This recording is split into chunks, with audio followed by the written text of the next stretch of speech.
महिला सक्षमीकरण, स्वयंरोजगार आणि बचत गट चळवळीच्या माध्यमातून हजारो महिलांच्या आयुष्यात सकारात्मक परिवर्तन घडवून आणणाऱ्या सामाजिक कार्यकर्त्या मनीषा अमित जाधव यांना त्यांच्या उल्लेखनीय कार्याची दखल घेत मानद डॉक्टरेट प्रदान करण्यात आला।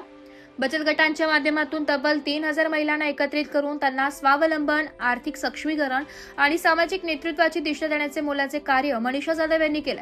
त्यांच्या या सातत्यपूर्ण योगदानाची दखल घेत त्यांना हा प्रतिष्ठेचा सन्मान बहाल करण्यात आला। हा भव्य सन्मान सोहळा डॉक्टर अजित बागमार यांच्या प्रमुख आयोजनाखाली संपन्न झालाय। यांच्या वतीने विविध क्षेत्रात उल्लेखनीय कार्य करणाऱ्या मान्यवरांना मानद डॉक्टरेट प्रदान करण्यात आला। यामध्ये सामाजिक क्षेत्रातील उल्लेखनीय योगदानाबद्दल मनीषा अमित जाधव यांचा विशेष गौरव करण्यात आला। यावेळी उपस्थित मान्यवरांनी मनीषा जाधव यांच्या कार्याचे कौतुक करत बचत गटांच्या माध्यमातून महिलांना केवळ आर्थिक बळच नव्हे तर आत्मविश्वास, नेतृत्व गुण आणि समाजात स्वतःची स्वतंत्र ओळख निर्माण करून देण्याचे कार्य प्रेरणादायी असल्याचे गौरवोद्गार काढले।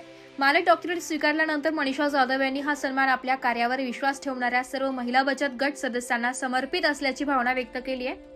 भविष्यातही अधिकाधिक महिलांना स्वावलंबी बनवण्यासाठी आणि समाजहिताचे उपक्रम राबविण्यासाठी अधिक जोमाने कार्य सुरू ठेवण्याचा निर्धार त्यांनी व्यक्त केलाय। या सन्मानामुळे महिला सक्षमीकरण क्षेत्रात कार्य करणाऱ्या अनेक महिलांना प्रेरणा मिळणार असून त्यांच्या कार्याचा गौरव समाजासाठी अभिमानास्पद ठरत आहे।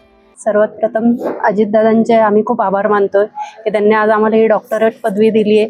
त्याबद्दल सर्वात म्हणजे खूप आनंदाची गोष्ट आहे की डॉक्टरेट पदवी एक नाही तर 2 आमच्या घरामध्ये आली आहेत। आज माझ्या मिस्टरांना सुद्धा मिळाले। आज त्यांच्या पावलावर पाऊल टाकून मी पुढे आलेली आहे। तर एकच असं महत्त्व आहे की आम्ही जे महिलांसाठी काम करतोय ते महिलांना पुढाकार देऊन, महिलांचं कर्तृत्व बघून जर हे आपल्याला डॉक्टरेट पदवी किंवा काही कार्यास तो पुढे नेत असतील तर मी खरंच खूप आभार मानते।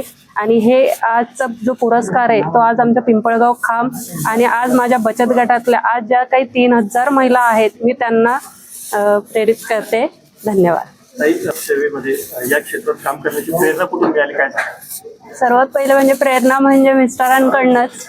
लग्नानंतरच मी मिस्टरांच्या पावलावर पाऊल टाकत आलेली आहे। तर प्रेरणा सर्वात त्यांनाच मी प्राधान्य देणार आहे। रिपोर्ट नाशिक लोकशाही न्यूज नाशिक।